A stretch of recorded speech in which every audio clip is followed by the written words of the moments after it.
Lesson 4. The Golden Apples. In the old days, in Greece, there lived a strong and powerful man. His name was Hercules. Although he was good and kind, he had a bad temper. When he became angry, he did great harm to people because of his strength. Although he was sorry at once for the wrong he had done, he simply could not learn to control his anger. पुराने समय में Greece में एक मजबूत और शक्तिशाली आदमी रहता था। उसका नाम हरक्यूलिस था। वह अच्छा और दयालु था, लेकिन उसका गुस्सा बहुत खराब था। जब वह गुस्से में आता था तो अपनी ताकत से वह लोगों को बहुत नुकसान पहुंचाता था। हालांकि वह तुरंत अपनी गलती के लिए माफी मांगता था, लेकिन वह अपने गुस्से को नियंत्रित करना नहीं सीख पा रहा था। The gods decided that they would forgive him only if he did what they asked him to do. He had to go to the king of Tarans and do 12 tasks or deeds for the king. Each task was more difficult than the one before. But the strong hero had no difficulty in doing these tasks. देवताओं ने निर्णय लिया कि वह उसे केवल तभी माफ करेंगे अगर वह जो वे उसे करने को कहें वह करेगा। उसे तिरिन्स के राजा के पास जाना था और राजा के लिए 12 कार्य या डीड्स करने थे। हर कार्य पिछले से ज्यादा कठिन था, लेकिन इस मजबूत नायक को इन कार्यों को करने में कोई कठिनाई नहीं हुई। The story is about one of the 12 tasks Hercules did for the king of Tarans. यह कहानी उन 12 कार्यों में से एक के बारे में है जो हरक्यूलिस ने तिरिन्स के राजा के लिए किए थे। The king of Tarans ordered Hercules to fetch some golden apples. Hercules did not know where the golden apples were to be found. He went to his kind and wise friend Prometheus for advice. तिरिन्स के राजा ने Hercules से कुछ सोने के सेब लाने को कहा।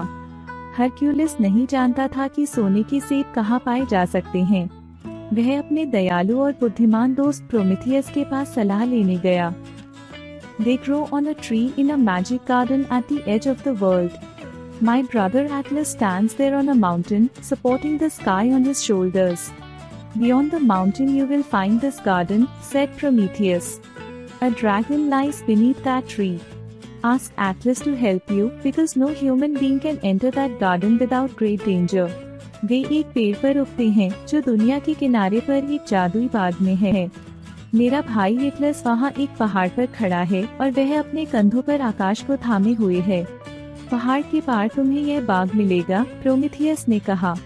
उस पेड़ के नीचे एक ड्रैगन बैठा है। एटलस से मदद मांगो, क्योंकि कोई भी इंसान बिना बड़े खतरे के उस बाग में नहीं जा सकता। I will meet Atlas, thought Hercules. He thanked Prometheus and started on his journey. He had several adventures as he traveled far and wide. मैं एटलस से मिलूंगा, हरक्यूलिस ने सोचा। उसने प्रोमेथियस का धन्यवाद किया और अपनी यात्रा शुरू की।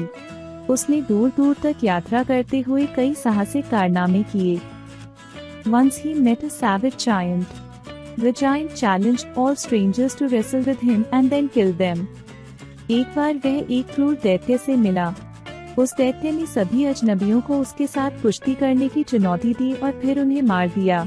Hercules and the giant. Hercules proved to be stronger and with a mighty effort threw the giant to the ground. हेराक्लीस अधिक शक्तिशाली साबित हुआ और उसने पूरी ताकत से विशालकाय को जमीन पर पटक दिया।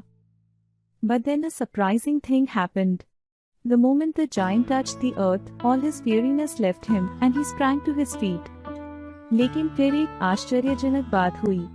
जैसे ही विशालकाय ने जमीन को छुआ, उसकी सारी थकान गायब हो गई और वह तुरंत खड़ा हो गया। Hercules used all his strength to throw him down again, but the giant quickly jumped back to his feet. हेराक्लीस ने अपनी पूरी ताकत लगाकर उसे फिर से गिरा दिया, लेकिन विशालकाय तुरंत वापस खड़ा हो गया। So that's how you get your strength, exclaimed Hercules. This time I will fight you standing, and if you fall, you will fall upon me. तो इसी तरह तुम्हें ताकत मिलती है, हेराक्लीस ने कहा। इस बार मैं तुम्हें खड़ा होकर लड़ाई करूंगा और अगर तुम गिरे तो मुझ पर ही गिरोगे। This time Hercules lifted the giant above his head and held him there. He did not let even a toe touch the ground. इस बार हेराक्लीस ने विशालकाय को अपने सिर के ऊपर उठाया और उसे वहीं पकड़े रखा। उसने विशालकाय के पैर को जमीन पर छूने भी नहीं दिया। At last, He hugged the giant to death like a bear. आखिरकार उसने विशालकाय को भालू की तरह गले लगाकर मार डाला. Hercules and Atlas. Hercules continued on his way and soon came to a great mountain, the highest in the world. Atlas stood on top of the mountain, holding up the sky. हेराक्लीस अपने रास्ते पर चलता रहा और जल्द ही एक महान पर्वत पर पहुंचा, दुनिया का सबसे ऊंचा पर्वत. एटलस पर्वत के शिखर पर खड़ा था और आकाश को थामे हुए था. I've come to you for help. I'm Hercules and I have to collect 3 golden apples for the king of Tarans. मैं आपसे मदद मांगने आया हूँ. मैं हेराक्लीस हूँ और मुझे टिरिन्स के राजा के लिए 3 सुनहरे सेब लेने हैं. Atlas replied, I can get the apples for you. But you need to do 2 tasks for me. You must take my place and hold the sky on your shoulders while I'm away. But first, you must kill the dragon guarding the tree. Atlas ने उत्तर दिया, मैं तुम्हारे लिए सेब ला सकता हूँ, लेकिन तुम्हें मेरे लिए 2 काम करने होंगे. जब तक मैं वापस नहीं आता, तुम्हें मेरी जगह लेनी होगी और अपने कंधों पर आकाश थामना होगा. लेकिन पहले तुम्हें उस ड्रैगन को मारना होगा जो पेड़ की रक्षा कर रहा है. Hercules looked down from the mountain and he saw a lovely garden below. In the middle there was a tree with silver leaves and golden fruit. He also saw the dragon at the foot of the tree. It was long and big, with shining gold and blue scales. Hercules drew an arrow from his quiver and killed him. Hercules ने पहाड़ से नीचे देखा और उसे एक सुंदर बाग दिखा. बीच में एक पेड़ था जिसकी पत्तियां चांदी की और फल सोने के थे. उसने पेड़ के नीचे ड्रैगन को भी देखा. वह लंबा और बड़ा था, जिसमें चमचमाती सोने और नीले रंग की मोटी बस स्केल्स थे. हरक्यूलिस ने अपने धनुष से एक बाण निकाला और उसे मार डाला. Then Atlas quickly moved the weight of the sky to the broad shoulders of Hercules and went down to the garden. He was happy that he did not have to carry the weight of the sky for some time. फिर Atlas ने जल्दी से आकाश का भार Hercules के चौड़े कंधों पर डाला और बाग में चला गया. वह खुश था कि उसे कुछ समय तक आकाश का भार नहीं उठाना पड़ेगा. Hercules held up the sky for a long time. At last, Atlas came up the mountain with 3 golden apples in his hand.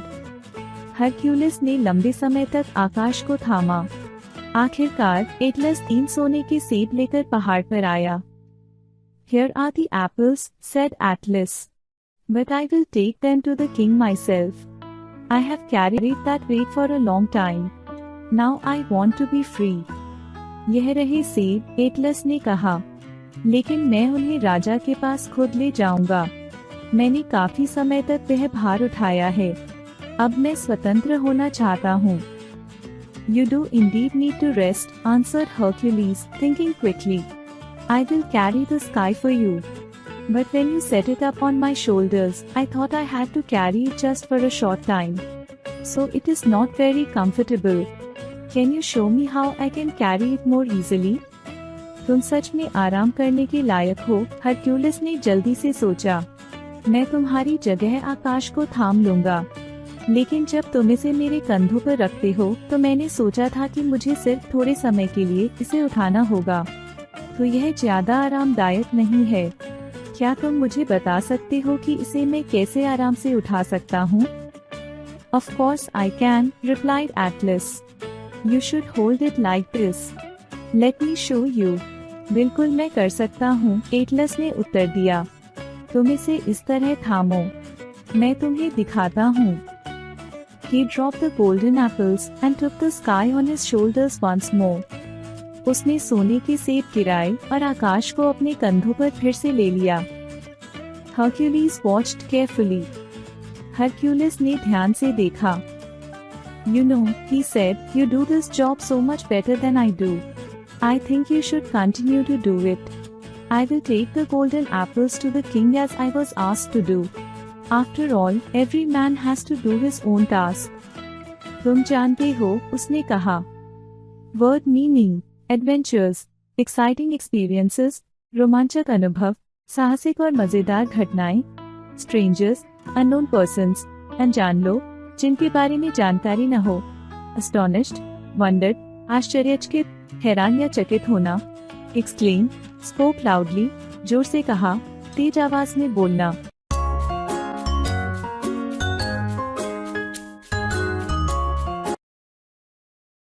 Like, share, and subscribe.